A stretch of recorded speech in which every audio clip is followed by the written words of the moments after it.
시편 19편 오늘 세 번째 말씀을 여러분들하고 나누겠습니다. 이 시편 19편은 전체적으로 하나님은 말씀하시는 분이시다. 그게 큰 주제입니다. 하나님은 계속 우리에게 말씀하십니다. 어떻게 말씀하시죠? 우리 피조 세계, 이 자연, 이 만물을 통하여서 우리에게 말씀하시는 분이십니다. 하나님이 온 만물을, 이 피조물을 지으셨기 때문에 모든 이 피조물 안에는 하나님의 신성이 깃들여져 있습니다.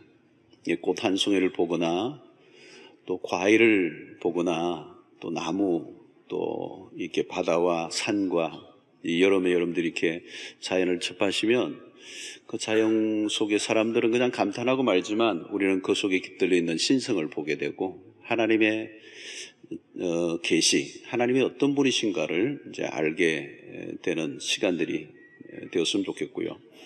그게 이제 1절부터 6절까지 말씀입니다. 일반 계시, 그리고 7절부터 11절까지는 특별 계시입니다. 하나님이 우리 일반 계시를 통해서 하나님이 어떤 분인가 알 수는 있지만 명확하지는 않죠. 또 명확하고 분명하게 이 특별 계시, 우리의 손에 쥐어진 신구약 66권을 통하여서 하나님이 어떤 분이신가를 드러내시고 계시하시는 분이십니다. 자, 오늘 12절부터 14절까지는 이 계시, 일반 계시와 특별 계시를 통해서 하나님이 말씀하시는데 그 말씀에 대한 인간의 반응에 대해서 오늘 우리가 볼 수가 있습니다. 자, 이 결론 부분이죠. 오늘 19장의 결론 부분입니다. 여러분, 신앙이 뭐냐면 신앙은 반응입니다. 반응.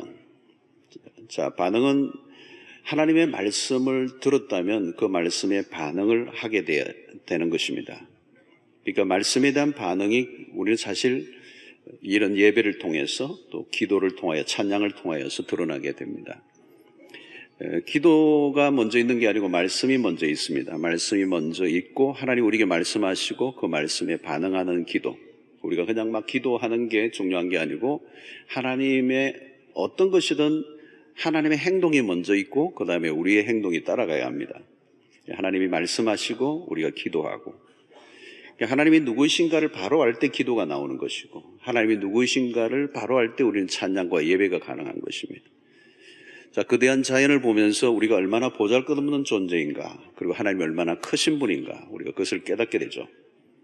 또 말씀을 통하여 하나님 누구이신가를 알게 되고 우리의 존재, 우리가 얼마나 죄인인가 하는 것을 깨닫게 됩니다.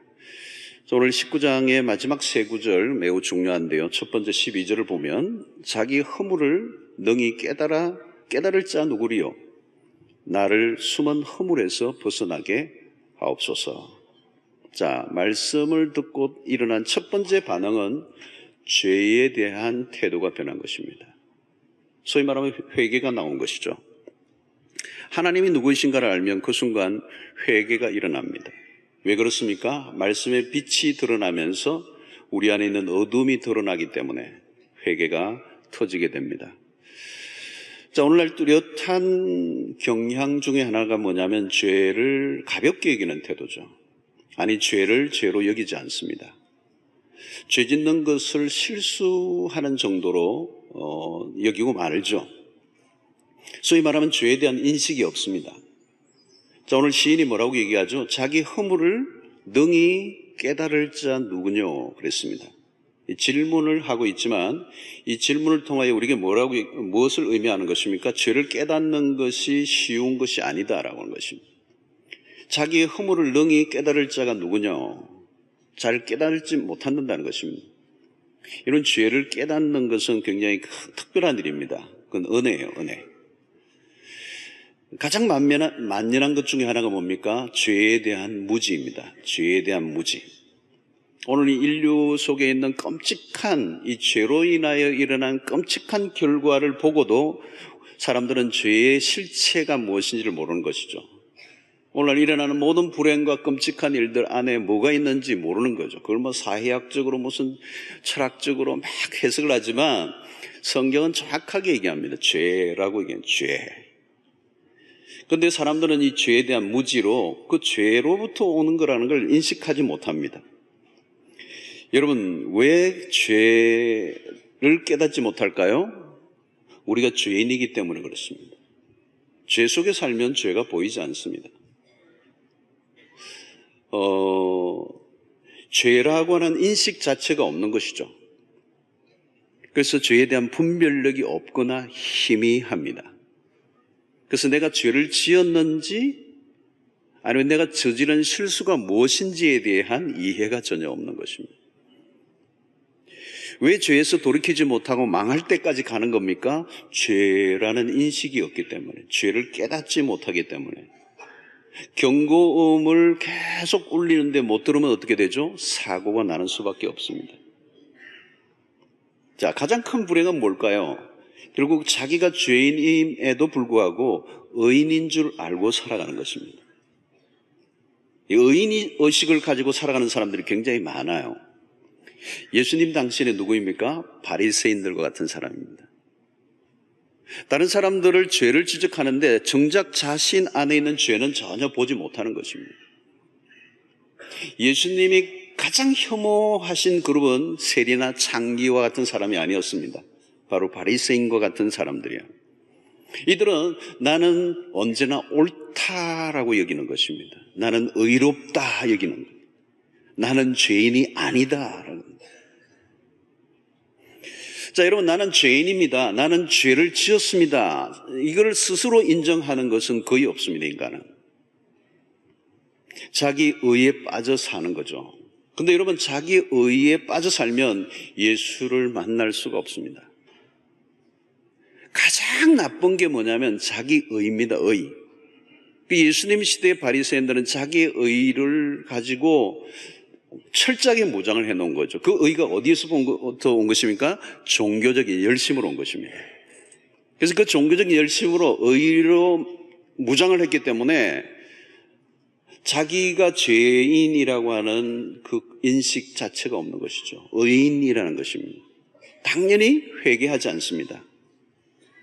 그러니까 종교적 열심이 그들의 눈을 가려버린 것이죠. 그래서 자기들이 얼마나 큰 죄인인가에 대한 인식이 없어요. 그러니까 십자가와 가장 먼 곳에 있는 것입니다. 결국 죄인으로 몰아가는 예수를 십자가에 못 박아버린 장본인들이 된 것입니다. 그러니까 죄인됨의 인식이 없는 상태가 얼마나 절망적인 상태인가 하는 걸 우리에게 알려주는 것입니다. 자, 그런데 여러분, 이 죄인됨을 드러내는 것이 뭐냐? 말씀이라는 거죠.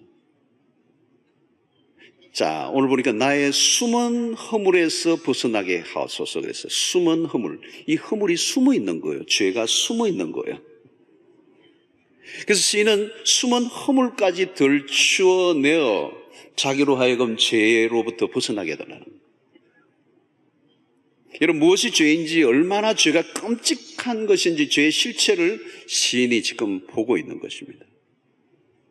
여러분, 하나님의 말씀이 전해지기 전에는 우리가 죄인됨을 깨닫지 못합니다. 죄는 깊이 숨어 있습니다. 꼭꼭. 하나님의 말씀의 빛이 깊이 비추어질 때 비로소 어둠의 실체가 드러나고 내가 죄인입니다. 그래서 말씀을 들으면서 우리에게 일어난 가장 중요한 첫 번째 반응이 뭐냐면 죄에 대한 인식입니다. 아, 내가 죄인이구나. 여러분, 이것을 알려주는 것은 세상에 아무것도 없습니다. 오직 성경만이.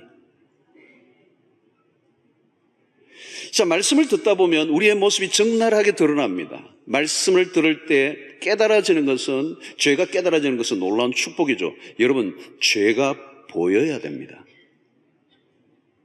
그래야 우리가 죄로부터 오는 그 심각하고 끔찍한 결과를 우리가 얻지 않게 되는 거죠. 자, 히브리서 4장 12절로 13절을 보면 하나님의 말씀은 살아있고 살아있다는 거예요. 하나님의 말씀은 살아있어요. 그리고 활력이 있다는 거예요. 여러분, 이것이 하나님의 말씀의 특징이에요. 살아있어요. 그리고 활력이 있어요. 그리고 좌우의 날선 어떤 검보다 예리하다는 거예요. 수술실에 이 메스가 아주 날카로운데 양날에 아주 날카로운 날선 어떤 검보다 예리하여 혼과 영, 우리의 정신세계, 영혼의 세계 깊숙한 곳, 보이지 않는 곳 손가락까지, 그리고 관절과 골수, 우리의 육체의 가장 깊은 곳, 보이지 않는 곳까지 찔러 쪼개기까지 하며, 또 마음의 생각과 뜻을 판단하나니 지으신 것이 하나도 그 앞에 나타나지 않음이 없고, 우리의 결산을 받으실 이의 눈앞에 만물이 벌거벗은 것 같이 드러나나이다. 자, 이런 말씀은 일종의 수술용 메스와 같아요. 매우 예리합니다. 깊은 곳까지 밀고 들어가는 거예요. 그래서 죄를 드러내는 겁니다. 그래서 우리는 말씀을 들을 때 우리는 죄인입니다 라고 하는 탄식이 나오는 거죠. 가끔 이렇게 설교를 해보면 어떤 분들의, 교인들의 반응 중에 이런 게, 목사님 제발 제 뒷조사 좀 하지 말라. 누가 자꾸 내 얘기를 목사님에게 알려주느냐는 거예요. 이야, 어떤 분은 조금 더 심한 분이 있습니다. 목사님 어떻게 내 전화를 도청을 하십니까? 자기 전화를 도청을 한대요. 이게 법으로 가능하네요. 그분은 진짜 그렇게 믿고 있더라고요. 저는 바빠서 못합니다. 근데 그게 뭐예요? 여러분, 말씀을 들을 때 우리의 뭔가가 드러나는 것이잖아요. 여러분, 참된 진리가 선포되면 두려운 것입니다. 그 앞에 설 수가 없습니다. 자, 죄가 깨달아질 때 우리는 지금 죄의 세력으로부터 벗어나기를 원합니다. 하나님이 이 죄로부터 나를 건져주십시오. 나를 숨은 허물에서 벗어나게 해주십시오. 여러분, 죄가 드러난 것은 좋은 일입니다. 숨기는 것은 위험한 것입니다. 숨길 수도 없습니다. 하나님이 우리의 죄를 드러내실 때는 은혜의 때입니다. 여러분, 병이 드러나야 치유가 일어납니다. 가끔 우리가 병원에 가기 싫어할 때가 있죠. 몸을 보여야 되니까. 의사에게 다 보내야 되니까 싫죠. 근데 자기 아픈 부분을 드러내야 치료가 되잖아요. 깊은 곳까지 어떤 데는 메스를 가해서 안을 들여다보아야, 꺼내보아야 되는 거죠. 여러분, 죄가 드러나면 어떻게 해야 되죠? 어렵잖아요. 우리에게는 회개하면 되는 것입니다. 왜? 하나님께서 우리에게 용서의 길을 다 열어놓으셨기 때문에. 죄가 드러날 때 저항할 필요가 없습니다. 숨겨도 소용없습니다. 숨길 죄가 없습니다. 잠언 28장 13절에 뭐라고 얘기합니까? 자기의 죄를 숨기는 자는 형통하지 못하나. 자기의 죄를 숨기는 자는 형통하지 못한대요. 죄를 자복하고 버리는 자는 불쌍히 여김을 받으리라. 여러분, 우리가 숨길 이유가 없습니다. 우리에게는 그리스도의 십자가가 있습니다. 피할 길을 열어놓으셨습니다. 우리 자신에 대해서 절망을 처절하게 하면서 어떻게 해요? 그리스도의 십자가를 붙잡는 거죠. 그래서 우리가 절망하면 절망할수록 그리스도의 십자가는 더 뜨겁게 우리에게 다가오는 것입니다. 자, 오늘 13절 보니까 또 주의 종에게 고의로 죄를 짓지 말게 하사 그 죄가 나를 주장하지 못하게 하소서. 자, 시인은 이제 다시는 죄의 상태로 뒤로 돌아가고 싶지 않다는 겁니다. 새롭게 살고 싶다는 것입니다. 그러면서 그의 고백이 뭡니까? 그 죄가 나를 주장하지 못하게 하소서.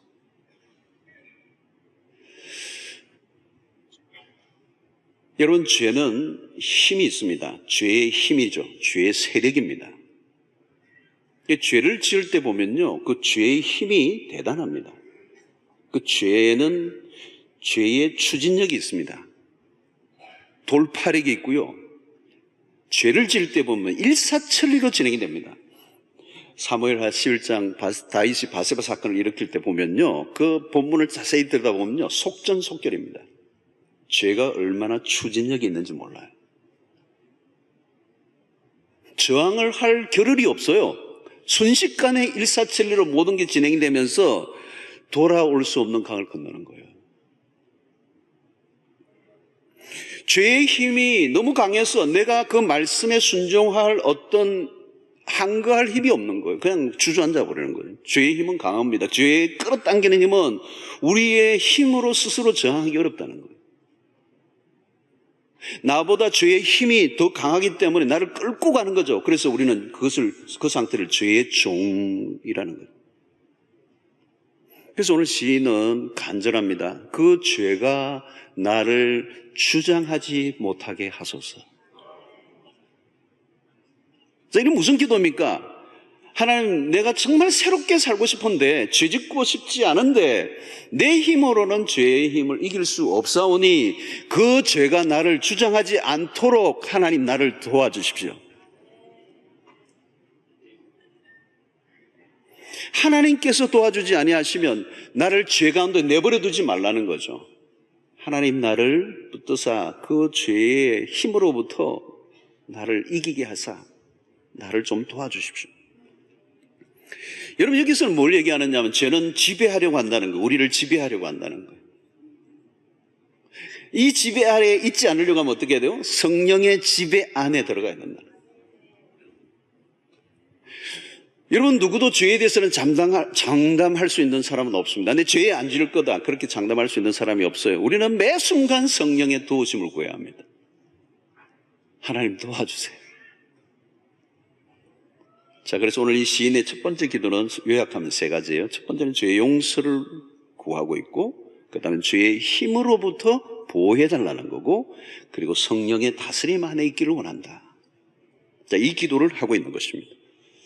자, 여러분, 우리에게 이 죄는 반복하게 만드는 힘이 있기 때문에 이 죄가 반복되지 않도록 말씀에 따른 마땅한 반응으로 회개하게 하시고, 그리고 이 죄의 힘으로부터 나를 지켜 주십시오. 이런 은혜가 여러분들에게 있게 되기를 축원합니다. 회개의 기도인데, 이 회개는 단순한 기도가 아니고 형식적인 기도가 아니고 형식적인 회개가 아니고 진정한 회개를 할 때, 많은 사람들이 회개는 하지만 형식적인 회개를 해요. 왜 형식적인 회개를 하느냐면 죄에 대한 명확한 인식이 없기 때문에 진정한 회개를 하지 않아요. 진정한 회개를 하지 않으면 변화가 일어나지 않습니다. 참된 회개를 해야 비로소 우리의 삶에 변화가 일어나는 것입니다. 자, 두 번째 19장 마지막 이 다윗의 반응은 어떤 것입니까? 14절이죠. 나의 반석이시요 나의 구속자이신 여호와여, 내 입의 말과 마음의 묵상이 주님 앞에 연락되기 원합니다. 참 아름다운 명문장이죠. 그리고 멋진 기도입니다. 여호와여, 내 입의 말과 마음의 묵상이 주님 앞에 연락되기를 원합니다. 자, 시인은 하나님 앞에 자신의 삶이 받아들여지기를 간구합니다. 자, 여기서 연납이라는 단어가 나오는데, 연납은 제단에 올려진 제물을 의미해요. 제물을 하나님이 받으시도록.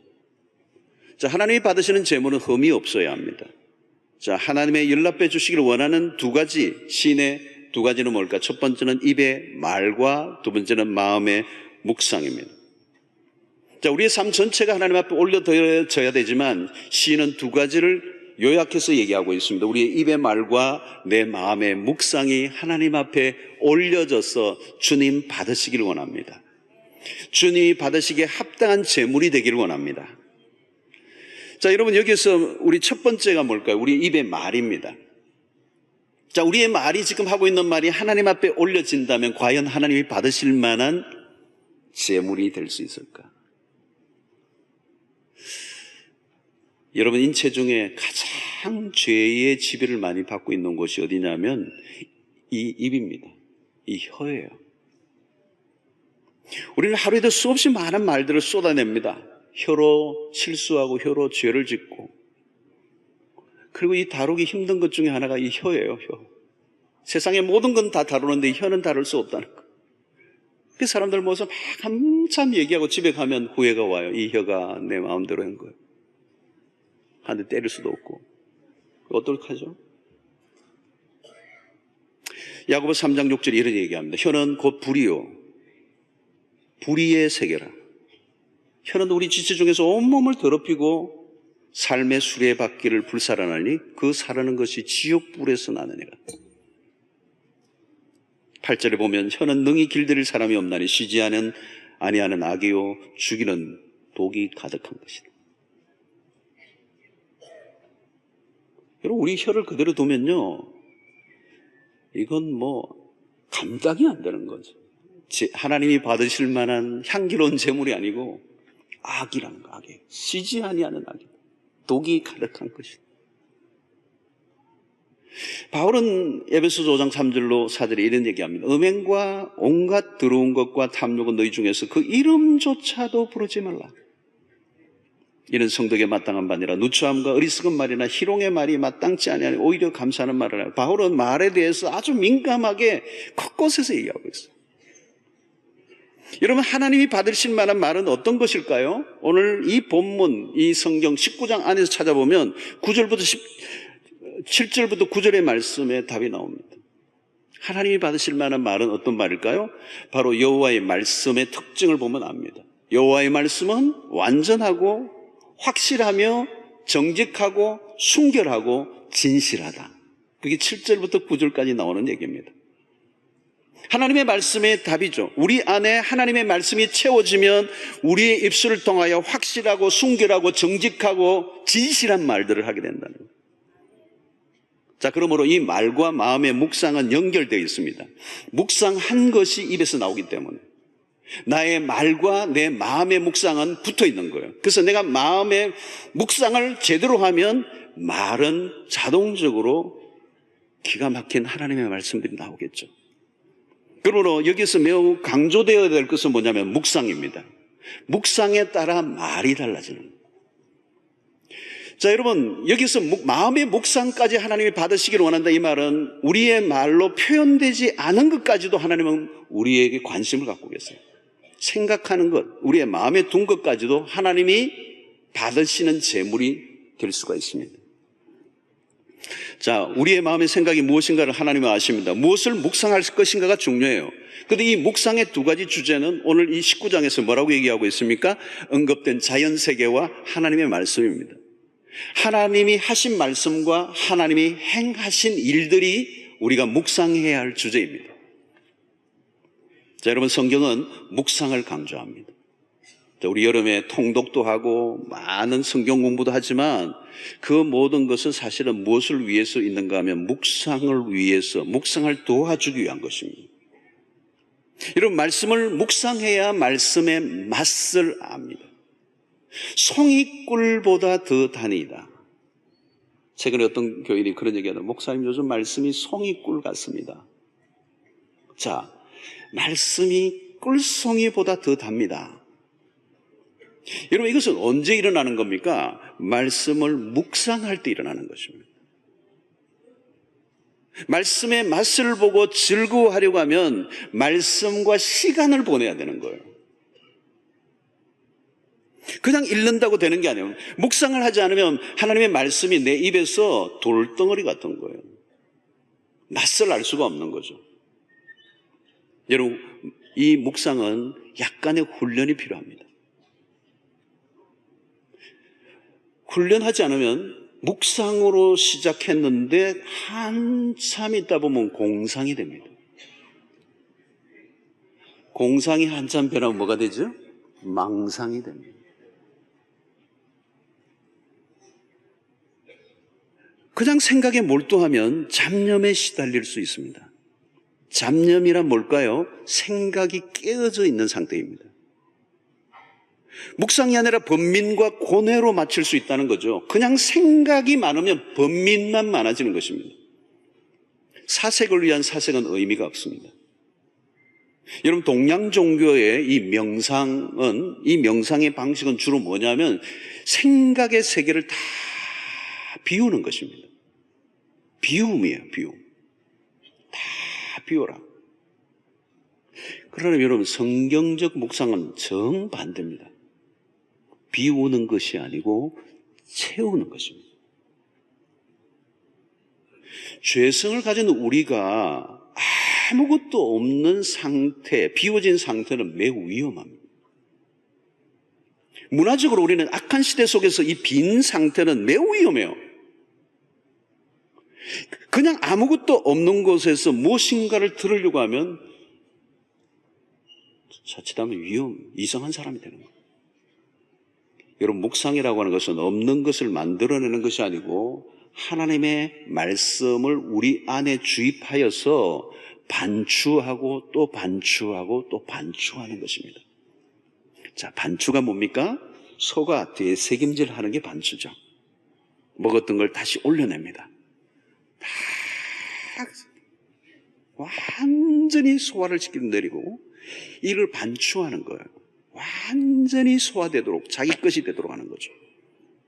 자, 이 상태가 되면 내 안에 그 말씀이 충만히 거하는 경험을 하는데요. 골로새서 3장 16절의 말씀입니다. 그리스도의 말씀이 너희 속에 풍성히 거하여. 요 대목이에요.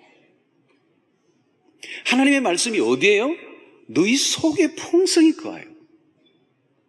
자, 그 거해지면 어떻게 돼요? 그게 풍성히 거한 말씀이, 채워진 말씀이 우리에게 흘러나오는 거예요. 그러면 어떻게 돼요? 모든 지혜로 피차 가르치며 권면하는 일들이 생기는. 말씀이 우리 안에 풍성하게 채워지게 하는 것이 묵상이에요. 여러분, 오늘날 같이 이 영적 가뭄의 시대는 우리가 하나님의 말씀으로 충만히 채워지지 않으면 세상 속에 나가면 금방 사라져버려요.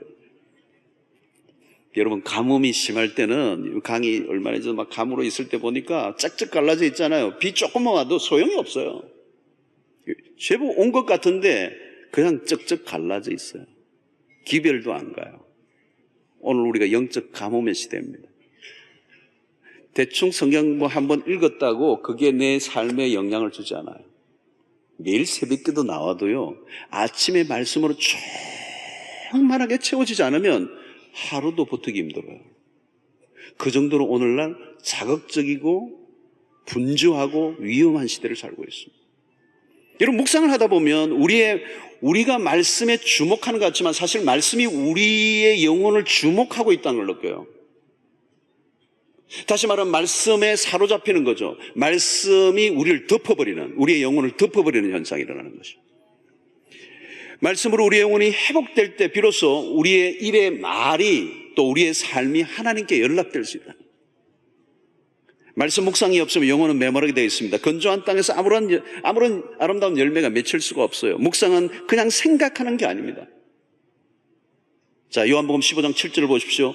너희가 내 안에 거하고 내 말이 너희 안에 거하면 무엇이든지 원하는 대로 구하라. 그리하면 이루리라.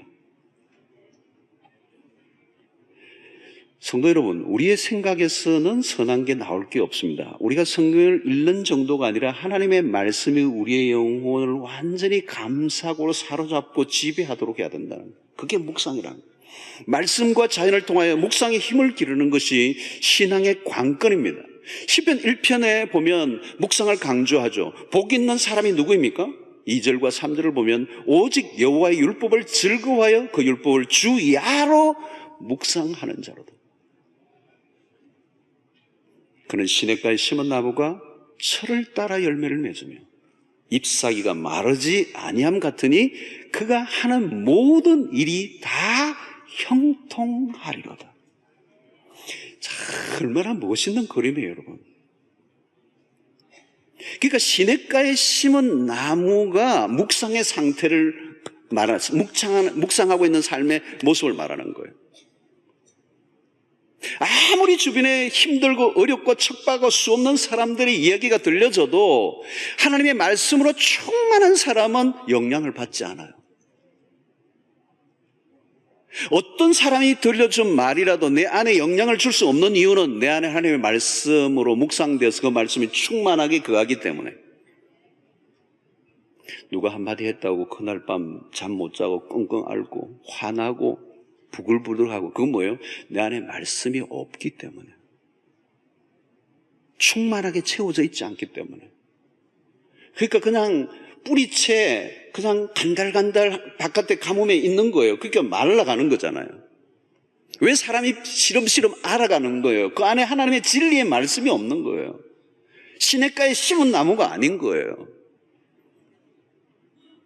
여러분, 누가 한마디 하면 나도 욕이 나오면 내 안에 없는 거예요. 아무것도 없는 거예요. 진리가 내 안에 채워져 있지 않는 거예요.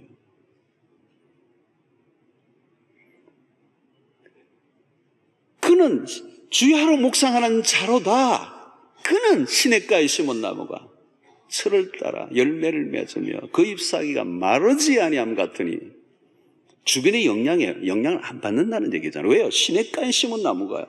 그 시냇가에 심은 나무가 뭡니까? 말씀을 주야로 묵상하는 사람이다. 묵상이 뭐예요? 하나님의 말씀이 내 안에 충만히 거하게 하는 것이다.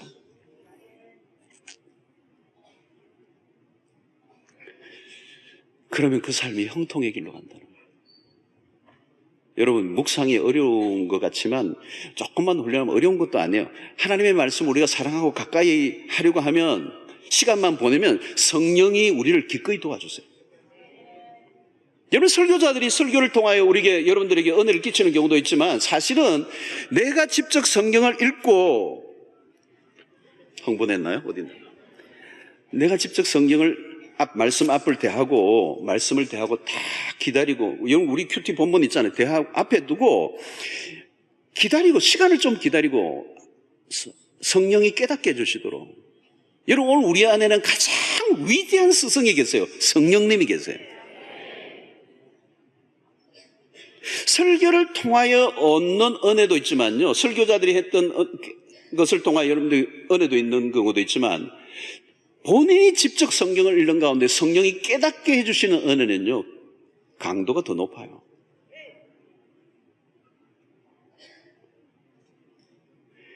주일날도 여러분, 이 말씀을 누가 가장 풍성히 있게 경험하느냐 하면 평소에 말씀을 묵상하고 있는 분들이에요. 평소에 아무도 말씀 묵상하지 않고 읽지도 않고 닫으면 열자가 없고 이러면 어떤 상태냐면 완전히 가뭄의 상태예요. 영적으로 완전히 가뭄 상태예요. 지금 아무리 쏟아부어도 30분으로는 해결이 안 돼요.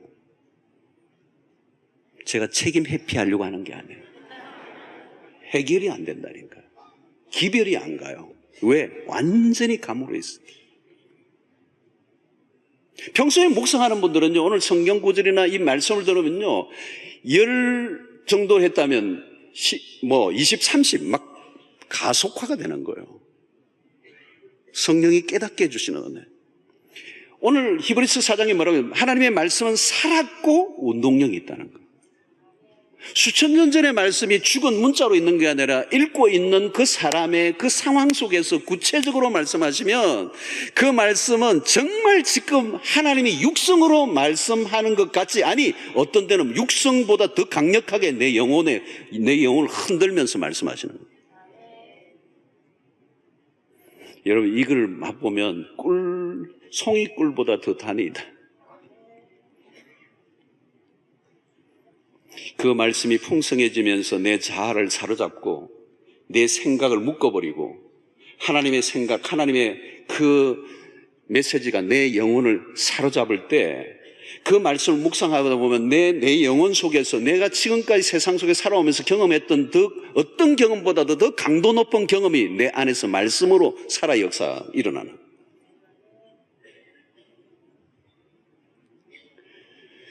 여러분, 묵상의 깊이가 신앙의 깊이입니다. 우리가 밥을 먹기만 하면 근육이 생기는 건 아니에요. 밥을 먹으면 그냥 생존은 되지만 근육을 만들고 더 건강한 삶을 살려고 하면 운동을 해야 되는 것과 같아요. 그러니까 말씀을 읽고 공부하는 정도로는 그냥 신앙을 유지는 해요. 그러나 강력한 신앙, 영적 근육질을 만드는 것은 묵상을 통해서 가능합니다. 여러분, 묵상은 우리의 영혼의 최고의 양질의 영양소를 제공하는 것과 같습니다. 묵상을 계속할수록 영혼의 질이 좋아지는 거예요.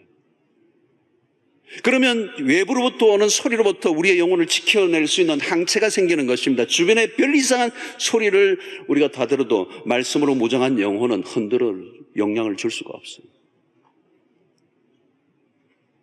그러므로 말씀 묵상은 성경 읽기나 암송이나 공부와 다릅니다. 암송하고 읽고 연구하는 목적도 묵상하기 위해서고, 이 묵상은 어떤 목적을 이루기 위한 수단이 아니에요. 이 묵상은 하나님과의 자연스러운 교제가 되는 것입니다.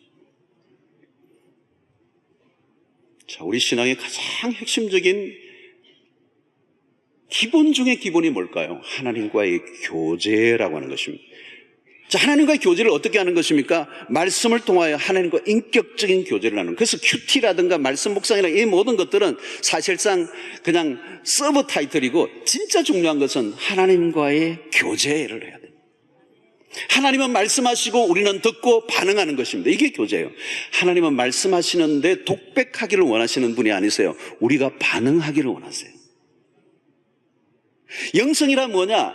하나님에게 활짝, 생생하게 활짝 열려진 상태, 깨어있는 상태에서 하나님에게 아주 생생한 반응을 하는 것, 그게 영성입니다.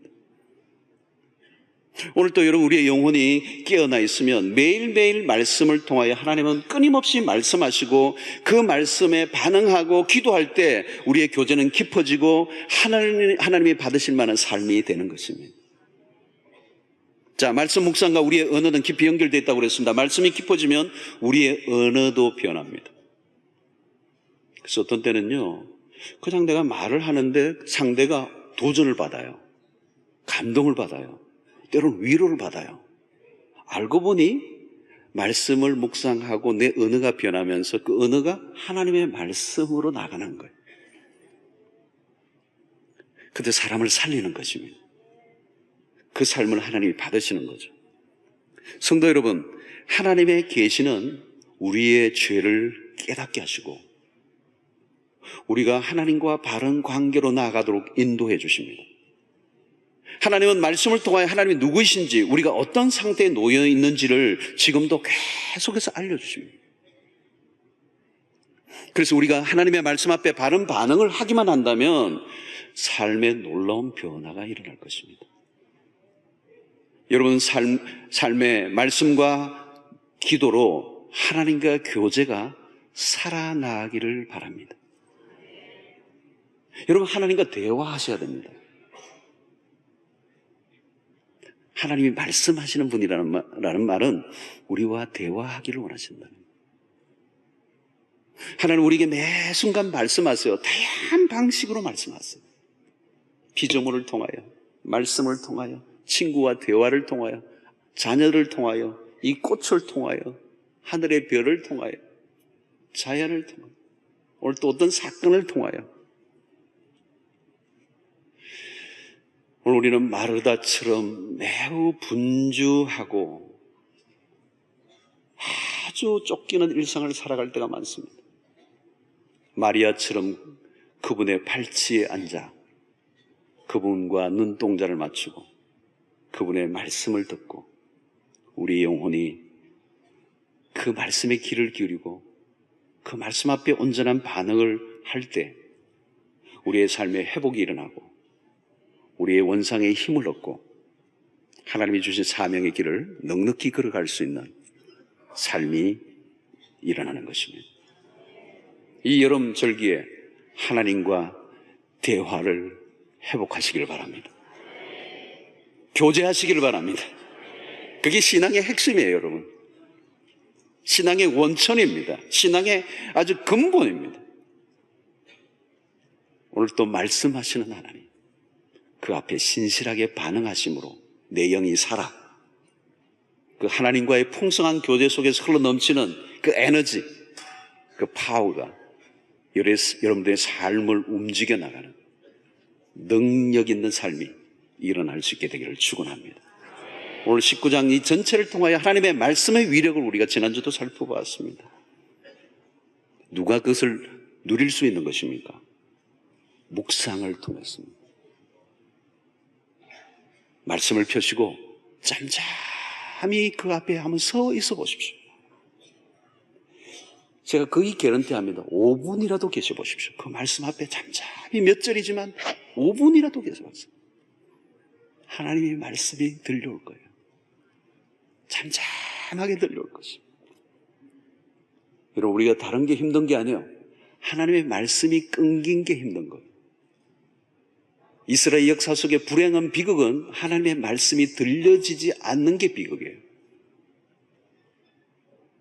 예레미야가 시대 뜰에 감옥에 갇혀 있어도 하나님의 하늘이 열리고 하나님의 음성이 들렸으면 그건 비전이 있는 것이고 소망이 있는 것이고 절망할 이유가 없어요. 하나님이 일하고 계신 거예요. 여러분, 하나님의 말씀을 듣는, 들려지는, 아니, 하나님은 지금도 끊임없이 우리 각자에게 오늘 우리 시대에 필요한 말씀들을 끊임없이 쏟아부고 계세요. 우리의 반응을 기다리세요. 성경은 우러나요. 기다릴 시간을 드리면 드릴 만큼 하나님은 우리에게 보상해 주세요. 기가 막힌 말씀. 여러분, 사골도 여러분 하루 끓인 거 하고요, 며칠 끓인 거하고 맛이 달라요. 말씀을 우려내는 작업이요, 그 앞에 시간을 들이고 잠잠히 고요히 그 앞에 말씀 앞에 서 있으면요, 내 인생을 흔들어 놓는, 내 삶의 모든 문제를 깨끗하게 잠재우고 근심과 두려움에서 벗어나게 하시고 우리를 진리 안에 자유케 하시고 소망으로 인도해 주시는 은혜를 잊게 되는 것입니다. 내 입의 말과 내 마음의 묵상이 주님께 연락되기를 원합니다.